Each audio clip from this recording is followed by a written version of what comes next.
to introduce myself, I'm Professor Janet Anderson, and I'm Professor of Human Factors in the Department of Anesthesiology and Perioperative Medicine. I've been here since March this year, so I'm still fairly new and getting to know people. I have a PhD from the University of Queensland. When I finished that, I went almost immediately to the UK and worked there for a long time, and I've only just come back really. And so the impetus for this event is that my colleague, Professor Reedy here, who I worked with very closely at King's College London, was visiting. And so I thought this was an ideal opportunity to invite him over to speak to us. And we've also got Dr. Rebecca Szabo, who is also a SIM expert, who's agreed to come along today as well. So it's quite an exciting opportunity to learn from some experts. My research is really focused on patient safety and the quality of care in all its aspects, including simulation and interprofessional teamwork, which is what Gabe and I have mostly collaborated on. Just a quick note that we are launching a short course, or relaunching a short course in human factors for healthcare professionals. It will start in March next year.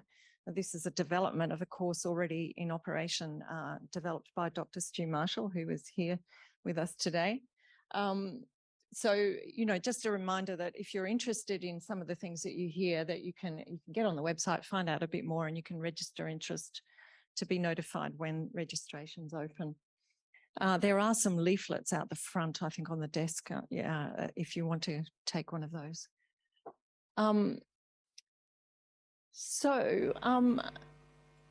Just the background to this, well, I've spoken a little bit about it, but I haven't mentioned that, that we are starting to introduce an embedded in situ simulation program in the operating suite here at the Alfred. Hopefully starting in 2023.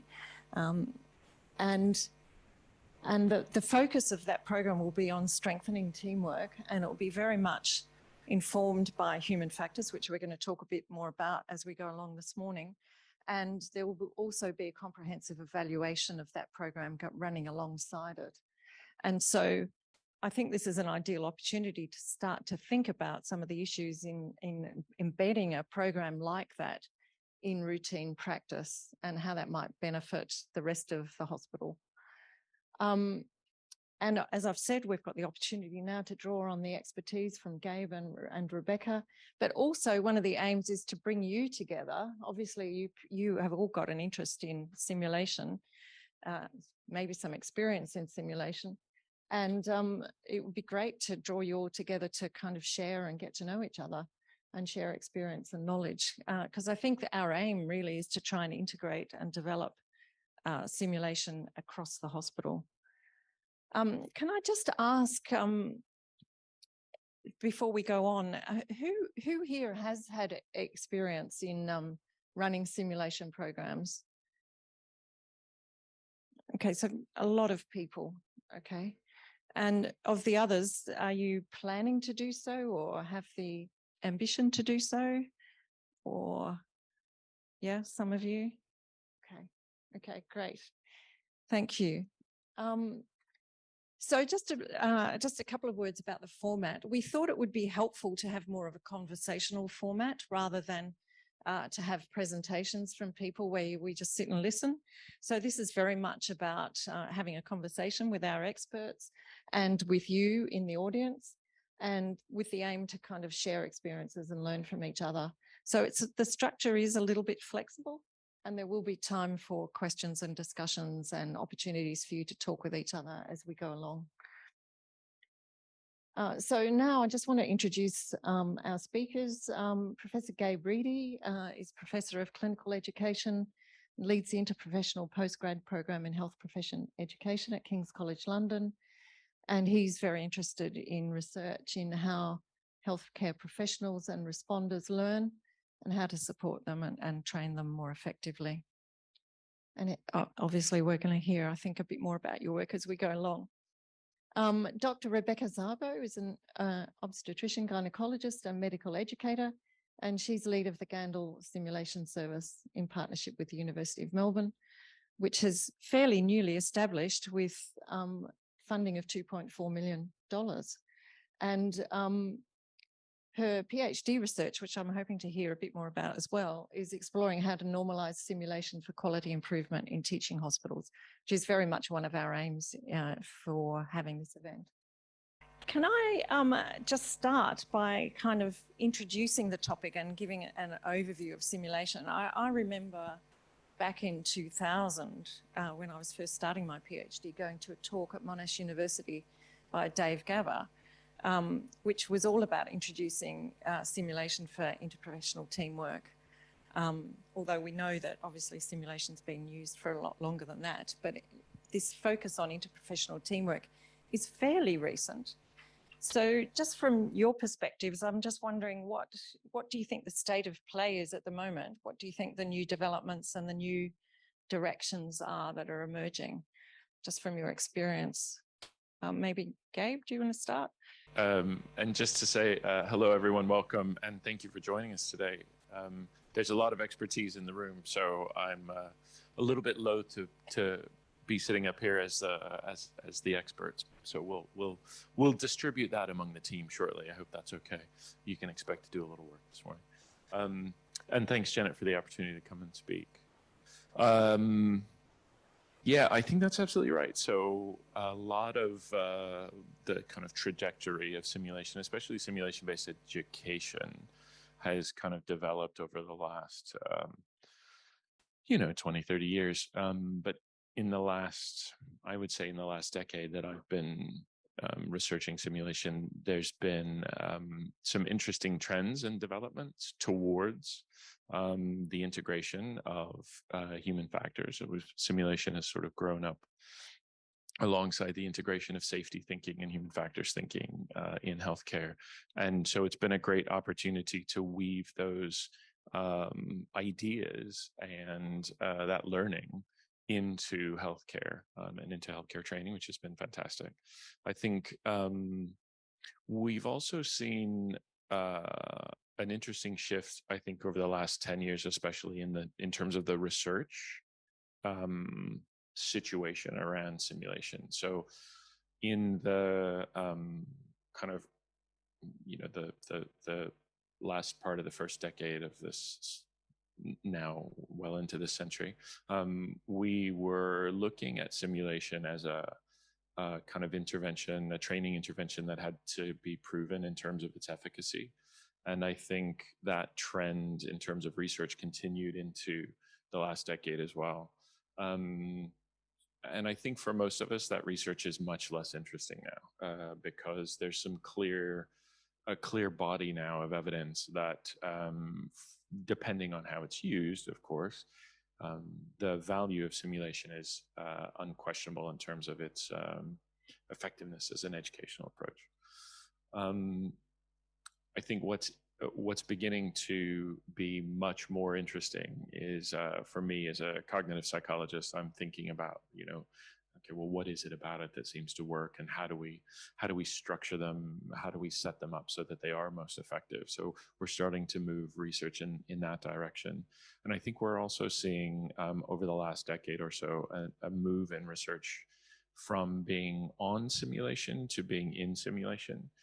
So we're starting to see this sense of simulation as much more of an opportunity for us to explore and consider how we deliver healthcare and how we participate with each other in healthcare and what the patient experience is like in healthcare. And so it's been fantastic to see simulation develop in that sort of direction, away from just an opportunity for people to practice and learn new skills safely, and towards a really rich environment where we can both sort of study how things work and potentially improve the quality of care. I've just been up at the Gold Coast recently, this last week, working with some colleagues there, and Vic Brazel's work on translational simulation, bringing this idea of translational research from the natural sciences and the clinical sciences into simulation, and thinking about how, which of course is another way of framing what we do from a human factors perspective as well, thinking about simulation to help us solve health service problems and clinical problems. And so that's another really lovely kind of direction of travel that we've seen in sim. Can you say a bit about how that actually happens and works in practice? What are the kind of are there new techniques that people are using or new ways of organizing sim? Absolutely. And in fact, maybe that's a good time to hand over to Beck, actually, because Beck's set up a translational simulation service here in Melbourne. Thanks. I also just want to say hello to some people in the room who I know, because this is actually my original home, because I'm a Monash University medical student graduate who had my clinical school here and spent the first 2 years of being a doctor here. So some people I've worked with very closely. And my PhD work is with Stu Marshall, so I might be calling on Stu. So yeah, I think it's an interesting point in terms of, and as a I'm clinically a gynecologist, and so I do think within some worlds people are still wanting to look at, does this thing work for this particular operation, rather than, and I think that there really is this, this is the simulation community, and then these are other people in healthcare, and I think we've spoken a little bit about, do people in healthcare and the wider community know what simulation is? So when we sit here and we're talking about simulation, do other people know what simulation is? So in terms of so we deliberately at the Women set up a translational simulation service. Just for background, the Women's had no simulation whatsoever, really, except for me doing ad hoc stuff unpaid, until this funding became available. So we started in February 2020, and the pandemic was declared in March. And so with a vision of doing some simulation-based education primarily for maternity and newborn emergencies, with some other work in terms of skills for primarily gynecological surgery, but also some perioperative stuff with our anaesthetic teams. And Lucy's over there, and who works with me there as well. And with a view to doing what we describe as translational simulation or simulation testing for diagnosis of problems within the environment, and then also determining what interventions would be right, often with a human factors overlay, and for some of that we've consulted Stu, but did not intend to do that for about 18 months because we were starting this brand new service, new team, very new thing for the hospital. And I actually think that for us, so some of my original work looked at solving people's problems, that we are there really to solve the problems of either the staff or executive or whoever it is that was coming to us. And so the biggest problem at the time was the pandemic. So I think for us, it was don't waste the crisis. And so rather than we let clinical education do the PPE training, and we worked out what needed to happen in the hospital in response to that. So one of the first in situ testing simulations that we did was, we have a latex pregnancy suit. We had one of our simulated participants in the suit arrived at the emergency department at the Women's with possibly having COVID. And we actually had observing the chief operating officer of the hospital and a number of directors. And we started at effectively admissions, and we went through needing to be admitted, needing to go up to birth centre. And I'm sure a lot of this similar work was done here. I know that Chris Nixon and others did similar work here. And then giving birth on birth centre and needing to go to the operating theatre because of retained placenta. So we've done a lot of that type of work in amongst, and that was because that was the urgent need. And then it meant that the guidelines were created by that. It, I think, really meant that people were starting to see what is that thing, because I think a lot of people didn't see simulation like that. I would argue that a lot of certainly executive and managers and others thought that simulation was CPR on a mannequin, or maybe some training skills in terms of delivering a baby, or laparoscopic training skills. And then the other thing big work that we've been doing, and partly in theatre, has been the Women's and Royal Melbourne Hospital and Peter MacCallum Cancer Centre in August of 2020, just as we were kind of hitting that 700 peak, implemented the electronic medical record. So that's been a big chunk of work, and because it's also had some implications for the massive transfusion protocol. So a lot of the type of work we've been doing in terms of testing, and then from there working out what interventions will work for staff. So that's really interesting. It seems what you're saying is that there's a move towards system design rather than training specific skills, or maybe the training of the specific skills is happening, but the power of simulation is now being used to think about system design and problem solving and identification of safety problems. Yeah. But I imagine that also poses difficulties and challenges in terms of how you actually integrate that kind of simulation program into the clinical environment and the work of a hospital. And it would be great if we could just get a couple of comments from each table. So if somebody could just feedback a couple of comments, that would be great. It's not like me not to have something to say. A lot of what we were talking about was buy-in from clinicians, but also time. So there is a passion for our clinicians to want to do it, but there is that time restraints, like in the ICU, where critical patients are coming in and suddenly that sim time gets cancelled. But also the expectations of staff. The staff think that they understand a concept better, so we plan a more complex sim and it doesn't go as well as we would have hoped. So our vision, we want to bring a lot more sim in. ICU, hyperbaric in particular, has a plan going forward into 2023, and mental health and addiction as well are working on some things around aggression and violence and patient care. It's really good. You guys. Great, thank you. Sorry, I should have said that the person who's feeding back, if you could just introduce yourself, that would be helpful. Hi everyone, my name's Beck Bruff. I'm from Nursing Education. I'm the Assistant Director of Nursing Education. I think, look, we were still in the middle of conversation, so sorry we were talking. But I think some of the difficulties from our perspective that we, challenged with is how we can make it more readily available for our broad nursing staff in the chaos of the ward environment, really bringing in all the different multidisciplinary players, reflective of kind of a moment and a need, to what Beck said, reflective of the need in time, and being able to sort of, integrate it, I think, is probably where personally, I don't know, that these guys might disagree too or have some other thoughts, but where my vision is that we would like to integrate it more into the activities that we do to support the development and capability building of nursing in the ward environment.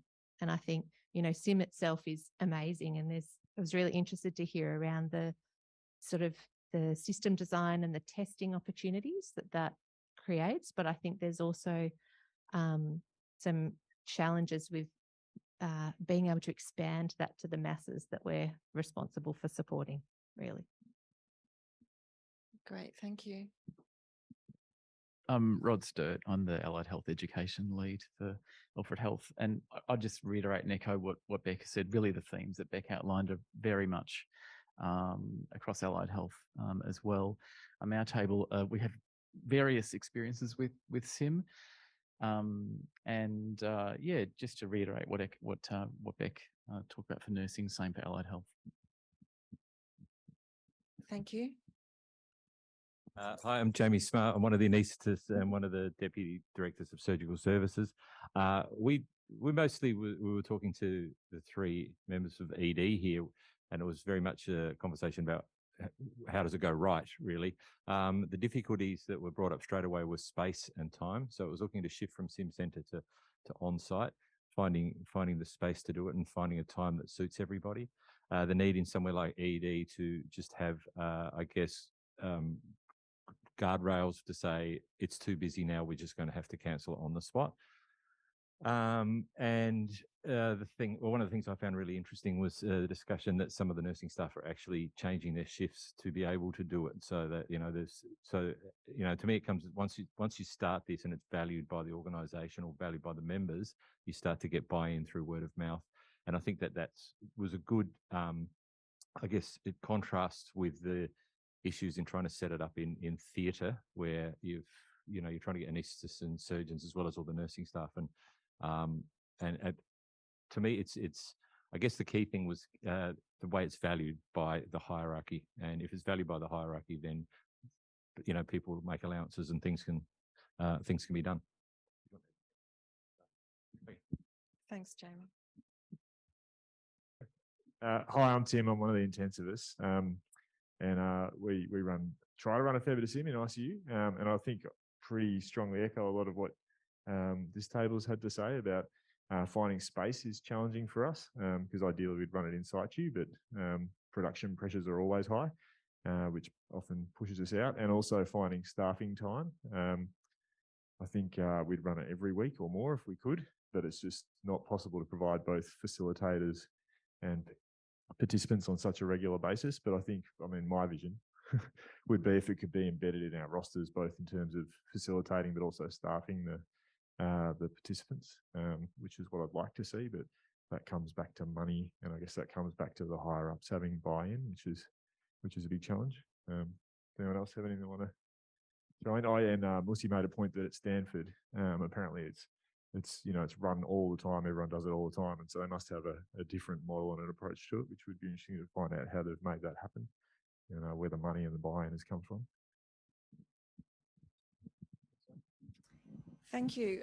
It's quite interesting that almost everybody's saying the same thing. There's a kind of, we're implying the same thing, is that there's an ambition to really embed this as routine, but there are barriers and difficulties to doing that. Can I ask both of you, what's been your experience, and do you have any kind of key messages about how to get that buy-in and build that, I guess the pull factors, isn't it? It's developing the need in the organisation for SIM. So I would echo a lot of what I've heard already. There will always be barriers and enablers. And so I think some of my PhD research has found, and often those things are listed as if these are the things and you just have to overcome them. They're not going to go anywhere. And so a little bit of it is the people who are leading SIM, in terms of what Jamie said, in terms of finding value, is then just recognising these barriers exist. So how do we either get around them or get over them, or just accept they're there, and amplify the enablers?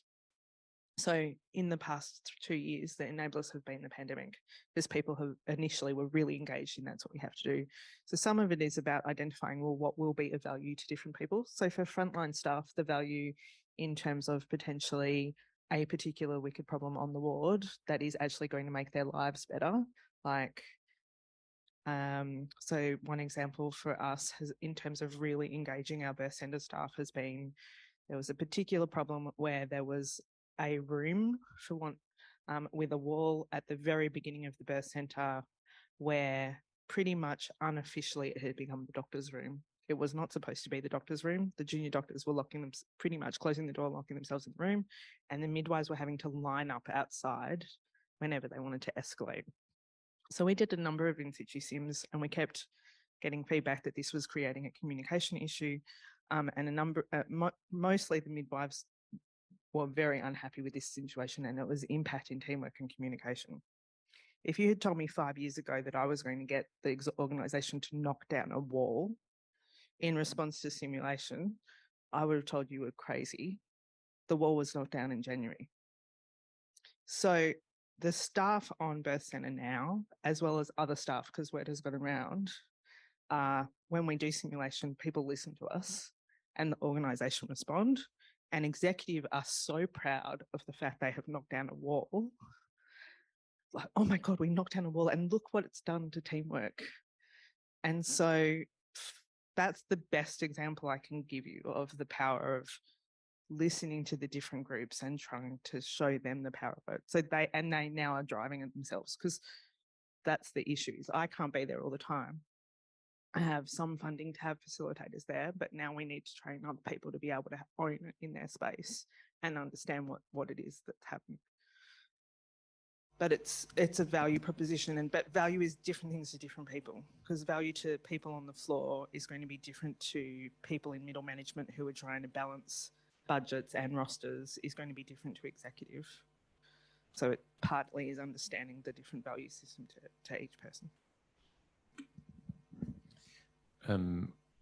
Yeah, I guess just to echo sort of what Beck was saying and the experience that many of you have articulated, what I'll say is I did an interesting project. So one of the sort of random things, those of you who are sort of in academic roles, and Janet knows this well, as does Beck, but you get asked to do some stuff that's kind of not quite within your wheelhouse, but like close enough that they're like, come on, yeah, sure.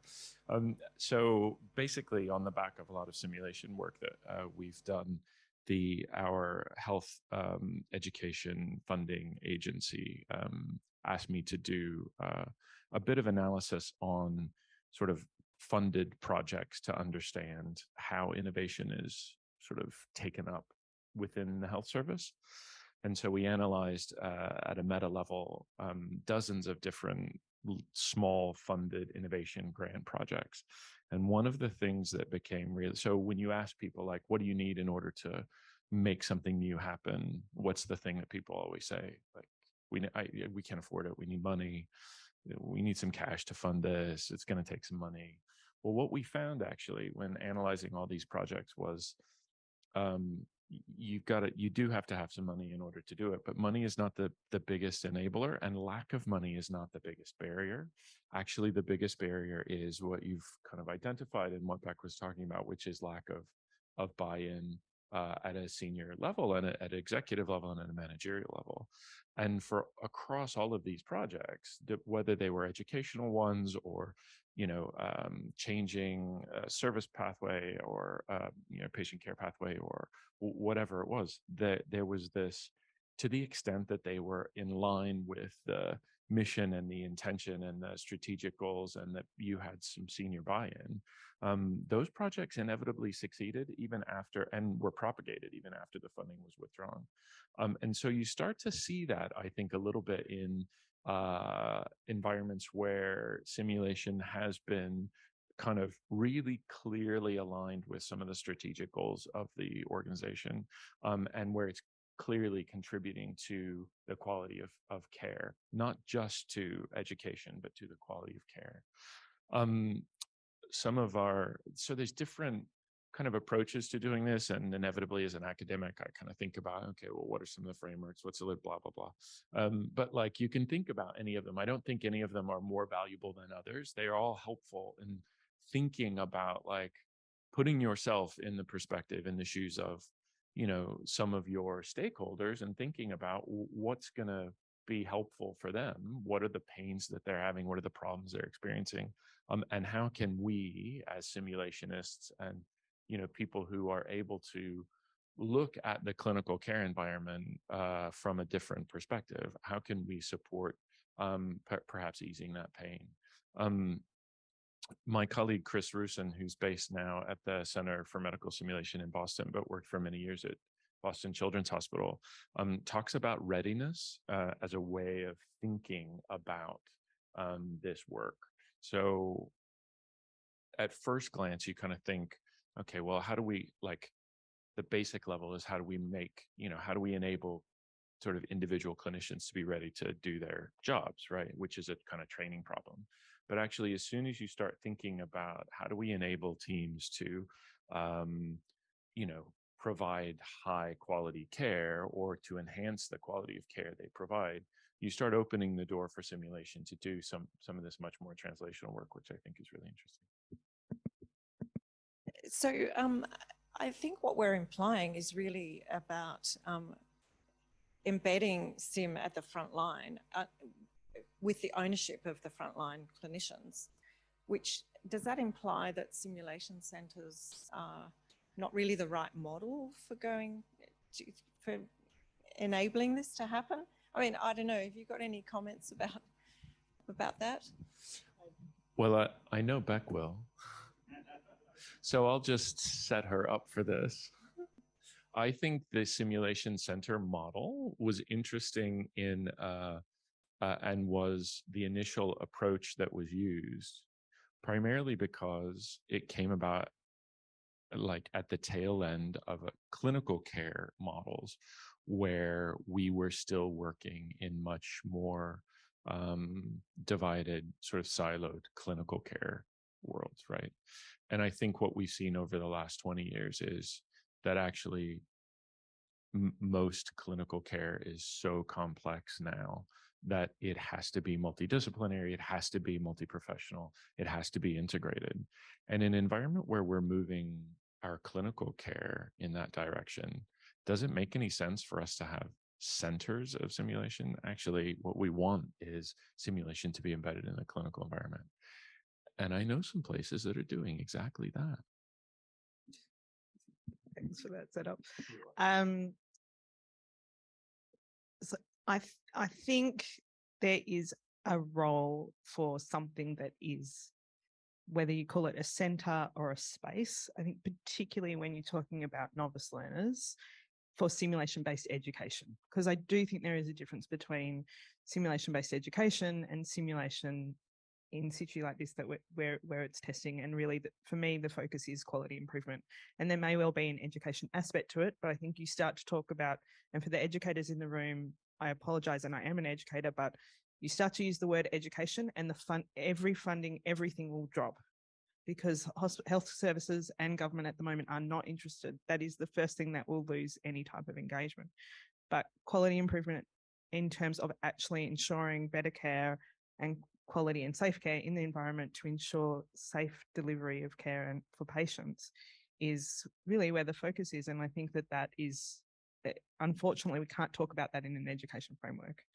And so I think they're the same thing, but they're different things. So for example, if we're doing a workshop with our medical and midwifery students, then I would use more a type of space like this. And I might turn it into, one of the things we've done is use the conference room, which is similar to this setup, and created a simulated birth center with 3 rooms, because we're not going to take up 3 rooms on the birth center, very busy birth center, to run simultaneous team emergencies, but we can do that in the conference center. So we don't have a sim center, but we use the conference room for that. So I think if you've got high volume of students turning over and you need to be able to provide a certain amount of skills or training or stuff like that, then you ideally need a space for that. Interestingly, we do have a virtual reality laparoscopic simulator, and we deliberately placed it in the operating theatres so that it would not just be viewed as training and education, but that it would also be used for warm-up before and between cases, and so that staff in the perioperative space who wouldn't usually be doing laparoscopy could actually have a go and get a sense of how difficult it is versus why are they taking so long to teach this trainee to do it, to remove a tube, when they do it really quickly themselves. So because it is safe for them to have a play on what is effectively a video game. And that has had to be moved because of COVID. So I think we have to be careful of an all or nothing approach. And I actually think at one point we were kind of, it has to be a sim center. I don't think it has to be a sim center. I don't think it has to be all in situ. And I think we have to be clear of what is our objective and what is it we're doing. It's very helpful. I wasn't planning to do this now, but it seems like maybe it's a good point to see if you have some particular questions for Gabe and Beck from your own experience, or any particular comments. We have a couple of minutes. I suppose just to what you're saying then, what would be maybe your top few, I won't give you a number, top few sort of principles for us to think about to sort of be able to apply to make that kind of description of sim that you've just given us happen? So thinking about what you know works well in simulation, and the principles that really sort of underpinning that, it's about, I think, you talked before about being clear on the sort of intention and the objective. So I guess my question is, what are the top, couple of principles, I guess, that you think can be should always be front of mind for us to think about when we're should always be front of mind for us to make sure we are working to when we're trying to embed some sort of simulation type activity into practice, wherever that is. I hope that's clear. I can have a go. So I think the first thing is always, and like we were just talking initially when we started, because we were brand new and most people in the organization didn't know what translational or testing simulation was. So I went to them. Now we have a lot of people coming up, we've got this problem, can you help? And so first I will interrogate the problem and say, well, what's really going on here? And is simulation really the right solution for that problem? And so I think partly and for me, this is coming back to education first principles of what is the learning objective? What is the objective of what we're doing? And who's the audience? So for me, it's primarily what are we really trying to do? And so therefore, is simulation the right thing? Is in situ simulation the right thing? What do I need to be doing to prepare before I go into that environment to do that? Who do I need to be talking to? What other information or things do I need to gather? Would be, I guess, top of my list for that.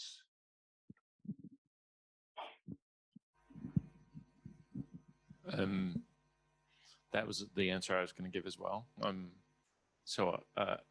Seconded. I also think it's important the other thing I would be thinking about in terms of top tips is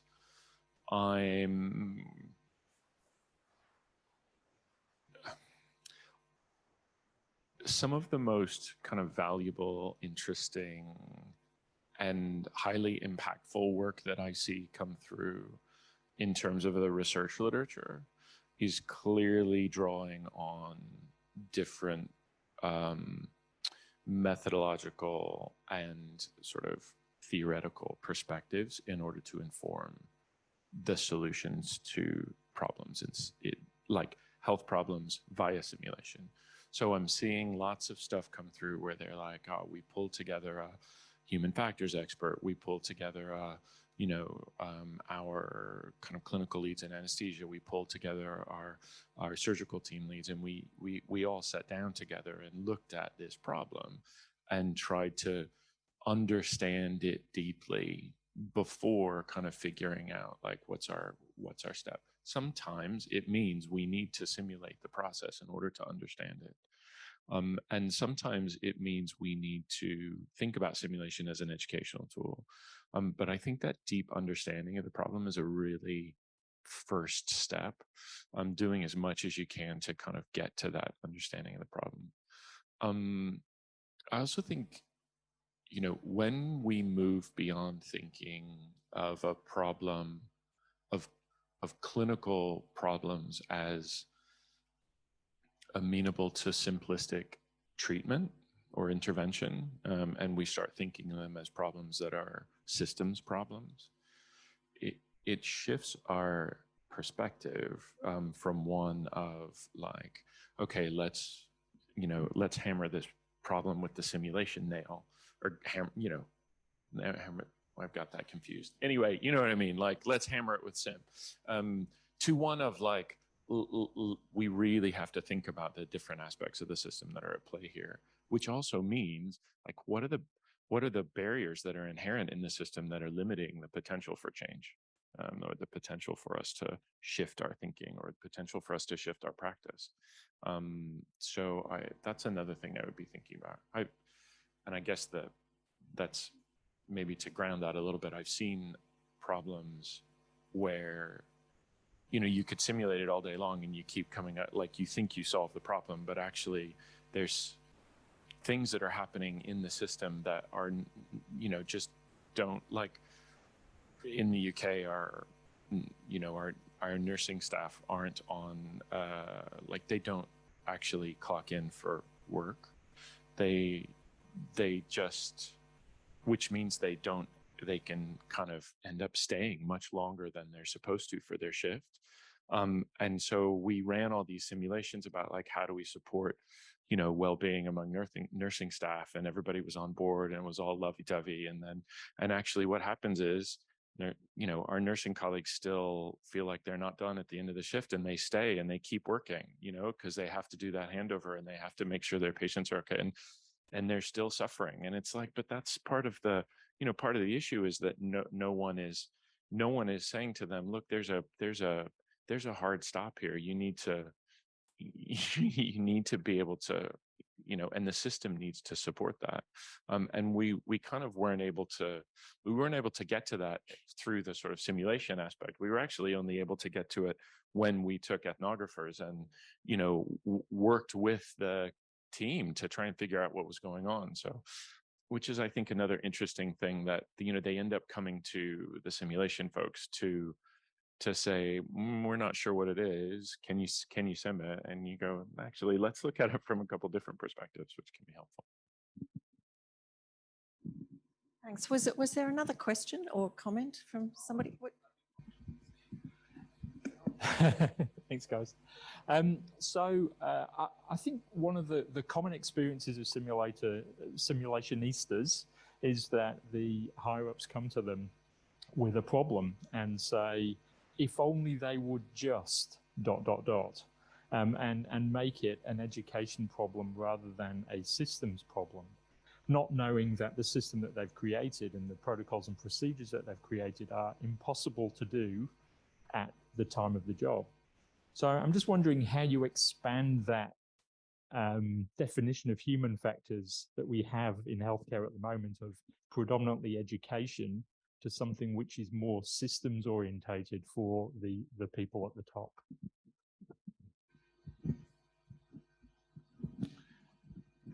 So great question. So I mean, this is one of the things we get this a lot, right? So my mind is immediately thinking about some work that some colleagues of Janet's and mine are doing sort of back in London, Explore, and one of our PhD students is thinking about kind of using ethnographic methods to draw out, articulate, and sort of, bring to the surface the ways in which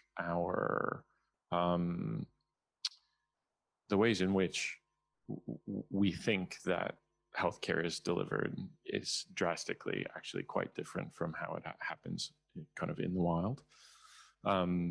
And I think one of the answers is to be able to, we were talking about this yesterday in relation to a funder who sort of said, here, we'll give you some money to solve this problem. This is clearly an educational problem. Go away and make this education happen, and then everybody will get their hearts right and do the right thing. Actually, everybody wants to do the right thing, right? People come to work to do a good job and to take care of their patients, and it's often is the systems that limit them from doing that in the process.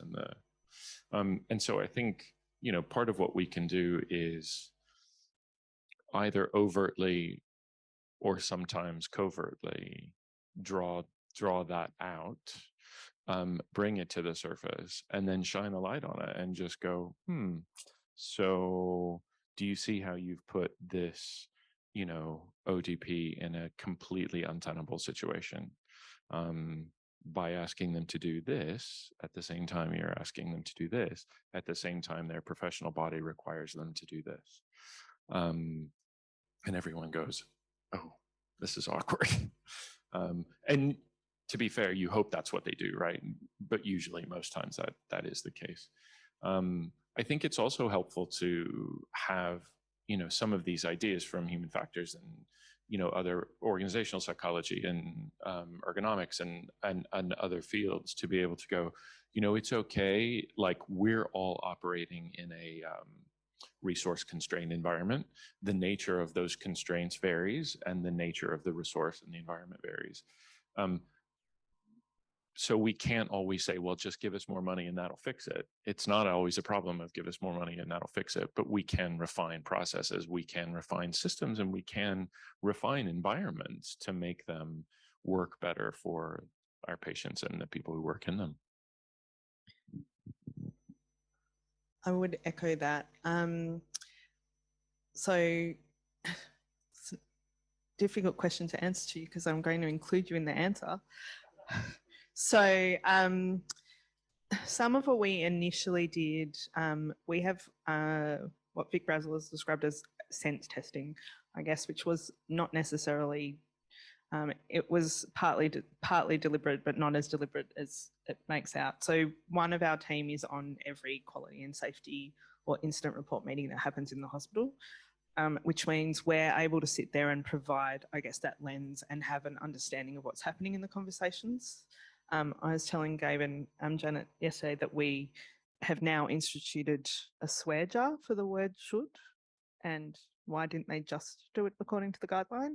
But for 18 months, that usually meant me or one of my colleagues sitting there and saying, I just heard you use the word should. Can we just backtrack and go through that? Because I know that's what you would have done and you think they should have done that, but can we just go through what actually happened and why that didn't happen at 3 o'clock in the morning with the most junior member of the team who actually started the week before? And so now after 18 months, I've, like, as a joke, like our director of birth centre, who's done quite a bit of human factors work as well, we just said we really should. Actually, we did it on Twitter first. We said we really need a swear jar. So now it's quite nice because now I say, I'm just going to invoke the swear jar. And at the moment it's virtual, but we have talked about a gold coin donation and donating money at the end of a month to a different charity. And now people in those meetings will correct themselves. So we have normalized that so that there will be some more ownership around that. The other thing we've done, which Stu has been involved in, is we've started a high performance team strategy, which has a number of facets to it, which include things like talking about these type of things at the quality and safety meeting, empowering others. And we've run the workshop for clinicians and for the quality and safety team. And in October, we ran it for executive. And so recognizing that a lot of the conversation we're having now is, do people know what simulation is? Do they know what human factors is beyond a buzzword? Do they know what testing simulation is? Do they know how these things can potentially solve their problems beyond just, could we have more money or this? So they were speaking the same language. And so I think that has been really powerful, so that everybody knows the same language, everyone knows about that. The easiest way we've done that with executive, because what I was a little shocked to discover is half our executive and have no clinical background whatsoever. So like finance, tech, one of our philanthropy persons on our exec, we ran a simulation with them of what is called, what is effectively a virtual bomb, and half of the team get the manual, which is virtually nonsense and really, really long and would be equivalent to trying to use a guideline in a cardiac arrest from an anaphylaxis at 3 o'clock in the morning, and the other half get the virtual bomb that actually counts down, and they have to try it. The group that get the bomb don't see the manual, and the group that have the manual can't see the bomb. That was a really significant light bulb moment for our executive to understand teamwork and communication and what we meant when we kept saying, when they were like, they just should have done the guideline. Well, you've got the guideline there. Why didn't they just do that?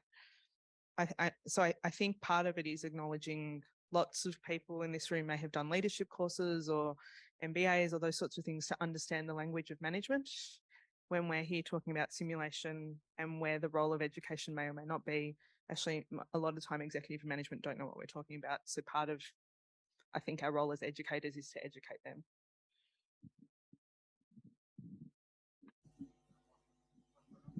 Really quick. Yeah. Is there a quick comment or question? I did have one question. You probably touched on it and possibly answered it already. But I'm hearing a lot about the organisation moving services into the community, better at home. And so are there any tips, reflections, thoughts about how simulation in those contexts might actually be either undertaken or done better, or whether it's medical deterioration in the patient's home, or the aggressive client, or the aggressive family member when somebody finds themselves by themselves in somebody else's home. What sort of, are there any experiences around those kind of sims? Yeah, thanks. Good question. So we've done some interesting work using, and this is where I think some of the kind of cool future tech can come in. We've done some interesting work with immersive environments and kind of VR environments, specifically in relationship to supporting people to transition into care in the home in a different way. Because you're able to kind of using some of those immersive environments, ask people to engage in, quite unfamiliar settings and unfamiliar environments, and just experience what that's like to kind of recall all of the skills and training that they have, but in this quite unusual, unexpected sort of setting. And it gives them, much like we do in sort of traditional sort of center sim, okay, transitions to practice and those kinds of things. So I think there's some real opportunities there that also mean you don't have to, build new sim rooms, right? You don't have to build a simulated sort of apartment or house for people to go sort of practice in. So I think there's some potential in areas like that. I also think that the power of kind of in situ simulation kind of as a approach to training comes up here. So we had some really great experiences of taking the kit, the sim sort of mannequins and some of the other simulated kit into environments that we wouldn't otherwise go into, like community medicine settings, community centers, doctor surgeries, those kinds of things. And just spending the afternoon with those folks and helping them sort of have the experience of practicing unusual situations, working, deteriorating patients, all the kind of classic emergency situations that we've used sim for in acute care environments, but just taking that stuff into community settings and making the time and space to do that, I think can be really powerful. I had one other thing I was going to say, and I can't remember what it is now.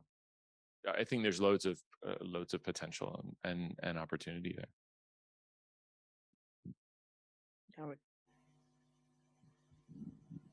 Thank you. Some really interesting issues. So I think coming from just going back to Stu's question about human factors, it seems that it comes back to this issue of what is human factors and do people understand it, and the educative role of having people who understand systems and complexity, and the role of sim as a kind of educating people in the organization about the importance of that. So yeah, do you want to? Yeah, I just think that's really important, Janet. If we think about sort of simulation education 15 years ago, 20 years ago, 10 years ago, there was a clear kind of not so subtle message of, if we train people, if we give people the opportunity to identify and recognize safety, the potential for safety errors in their clinical practice, and we give them some language to talk about it, they will sort of embrace that. And right, so there was this kind of undercurrent of, we can teach people human factors through simulation. And actually what we've done is we have really, I think, brought a language around how do we work together in teams.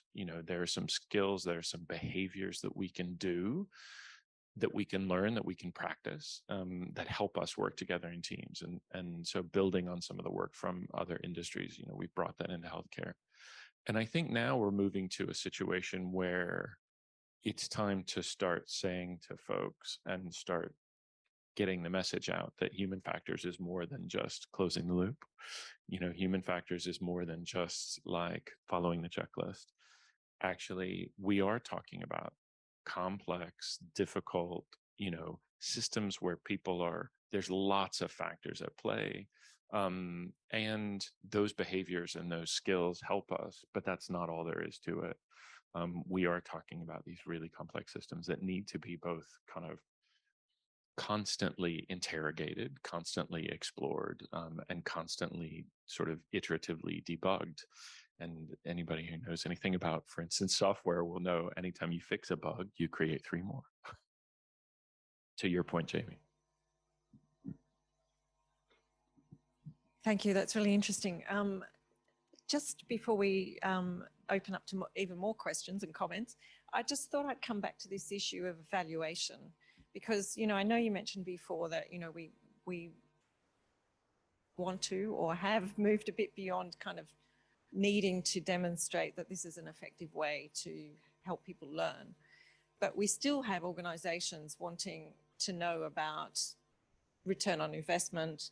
We have funders still wanting to know, you know, well, what will you do alongside this that demonstrates effectiveness?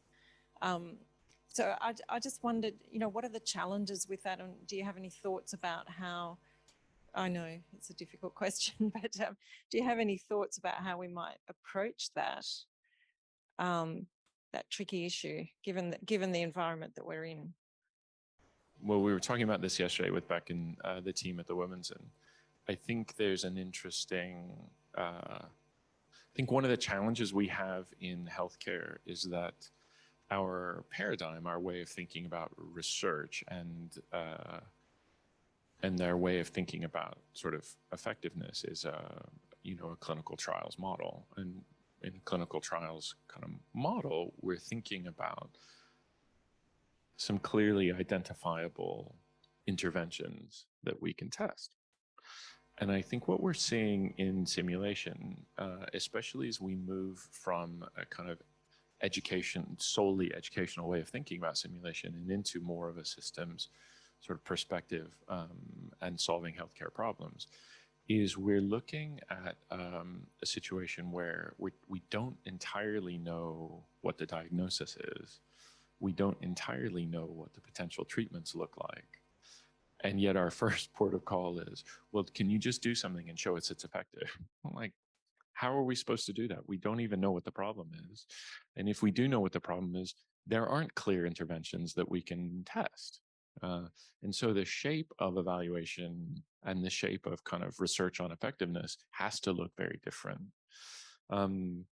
So what does that look like? Well, it looks, I think, like, you know, identifying markers of potentially, you know, proxy measures that can give us an insight into care quality improvement over time. I think it also can look like trying to take an oblique lens on what good quality looks like. So in the, you know, kind of what's often termed lower level or reactions level sort of evaluation is often rejected. But actually what we know, for instance, is that if you give, Janet and I are working on a project right now where you know, we're looking at a completely new sort of spectral imaging system being integrated into surgical practice. Well, if you give surgeons a tool that slows down or, you know, impacts their work in some way, or that they have to interface with in a new way while they're in surgery, yeah, if they don't like it, they're not going to use it, right? So saying, oh, well, we don't care whether they like it or not is a bit like, well, you kind of need to. You need to care whether they like it. You know, you need to care. And so I think identifying some of those specifics and rejecting this paradigm of, well, we have to kind of go immediately to, does it lower patient deaths, or does it save us X number of dollars a year? Does it get people out of the hospital faster? That is, you know, obviously a sort of holy grail, but it's not the only thing. And I think we have to recognize there are often steps to get there. I'd concur with all of that, and also say, I mean, I think one of the biggest wicked problems at the moment in healthcare is staff retention. And so, you know, is it making an impact on how people feel in the workforce in terms of their ability to contribute have learning, be part of simulation, be part of solving problems for themselves and their teams, and retaining staff, and how has that played a role? And so, without wanting to trigger anyone in the room, and for those that weren't here for most of the past 2.5 years, for me as a qualitative researcher and revealing that, like, to quote Dan Andrews, it's the story behind the numbers. So it's not just about numbers. There will be some numbers, but the qualitative data and those voices from staff or from others is often more powerful. Okay, thank you. I'm just looking at the time. We probably don't have a lot of time for more discussion on tables. So I might just throw it open again to you about whether you have any questions or reflections or comments or thoughts about what you might take away from here that you might need to do to help your simulation activity. So yeah, interested to hear from you. Brendan. Thanks, Janet. Or thanks, Janet and Gabe and Rebecca. I'm Brendan Flanagan from the anaesthetic department. It seemed to me that from the show of hands at the start of the session, potentially up to a half of the people in the room are contemplating or trying to get some simulation going. So I've got a suggestion for you that gets to the sim center or otherwise issue that, pardon me if I'm speaking out of turn here, Paul, but I think the simulation center here needs to think about itself, and we need to think about it more as a simulation service. Okay, so it's not bound up in the notion of a center like Beck was saying before. And for those of you who are either doing in situ sims or contemplating doing it, I suggest that we all now overload Paul with work by requests for assistance, especially those of you who are contemplating doing things but maybe are struggling getting started. And maybe, as per some of the discussion we've had, you can incorporate into your request for assistance from Paul how you might feel that what you've got in mind, has to be, or ideally would be, in situ on the one hand, and how it meets some kind of organizational need on the other. And then as the list piles up, Paul can then go to his new boss, Sally, who's finding her feet in the organization. And then Sally can go higher up the food chain and say, you know what, we hadn't realized it, but there's an absolutely massive, currently unmet need for conducting simulation services within this hospital that we are being derelict in our duties by not adequately supporting. And if you want more detail, Sally or Paul's got a great long list of requests, and it might be mental health, helping the mental health team here find ways to recruit patient actors so they don't have this dissonance effect of playing a role of an actor while some of their staff are going, hang on, you're pretending to be a patient, but I know, you're a nurse here. So, or it could be, the operating theatre team hoping to get hold of Jake to help us with our setup and pack up and AV requirements and so on and so forth. So I really think that it would be good for the centre and good for the hospital as a system if we thought more and more about, if we've got a challenge in relation to some kind of problem, Paul, could simulation help us? If so, how can you help us achieve that end? And that ties into a whole host of organisational needs, which gets the value, which hopefully gets the more resources for the sim centre, because Paul's going to get pretty tired quickly. Okay. I just feel compelled to ask Paul what he thinks of that plan.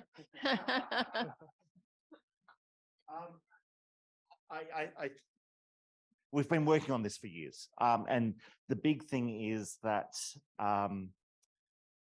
for us to build our workforce, we need the work. And COVID hit us hard. We had workforce taken away. And so at the moment, it's what we're doing at the moment is looking at what is out there. We're spreading ourselves thin so that we can prove to the organisation we need another person. And then from there, we need another person. But also working with other educators like nursing ed, like ED, like ICU, to try and support, to build capability in these areas, because that's what our focus has been since we were created 16 years ago, is building capability. We don't want to be running everyone's programs. We want you to be the ones empowered to run them. We're there to kind of come behind and quickly wheel bodies in and wheel them out and make your spaces in situ available for patients again really quickly. So that management is not going, oh, it's taken an hour. It's pretty much just the sim, quick reset of the room, bringing a patient back in. Paul, have you got a request form if people wanted to put in a request? Or what would your... Yeah, I'm happy to share ours with you if you'd like it. Just because that is something we started doing so that it's very clear what people need from us, but it also means that we can then document, as Brendan just said, that we have a documentation of everything we're requesting because we can't meet everything. So... I think that prioritization of problems is also, you know, in sim services is a wicked problem as well, right? Because you've got kind of clinical need, and then you've got political realities to deal with, right? And you know who your friends are, and you know who you're trying to, and you know who you want to like do favors for, and you also know like what's gonna, you know, and you have some insight into what's going to be an impact, and balancing all that stuff is not an easy kind of challenge.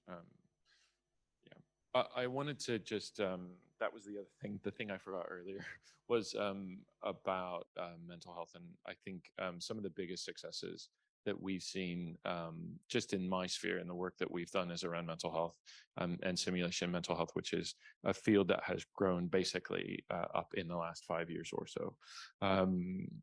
And our colleagues, I helped with some colleagues from Guy's and St. Thomas's set up the Maudsley simulation service at our mental health partner hospital trust in South London, and they're doing just some absolutely amazing work with things like de-escalation training, support for, you know, I mean, the stuff we had been calling non-technical skills for years in acute medicine, it's not non-technical at all. It's actually core to what they do as clinical professionals. And that helps shift, you know, highlighting that helps shift the conversation that we're having in acute medicine as well, away from sort of simple behaviors and towards actually these are fundamental things that we have to do as we're working together in complex teams in order to support patients and in order to improve the quality of patient care. So it's a really lovely example of how we're it's a really lovely example of how sim is kind of drawing, you know, developing and yet drawing and contributing back to the clinical community and helping push kind of everything forward, I think.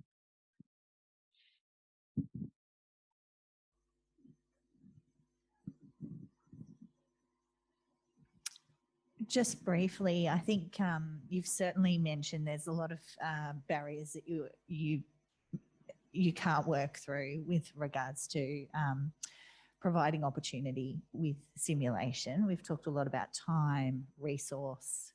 I can say with great confidence that I've engaged Paul recently, and you know, it didn't take a form, but we are working towards doing some in situ simulation at Caulfield Hospital.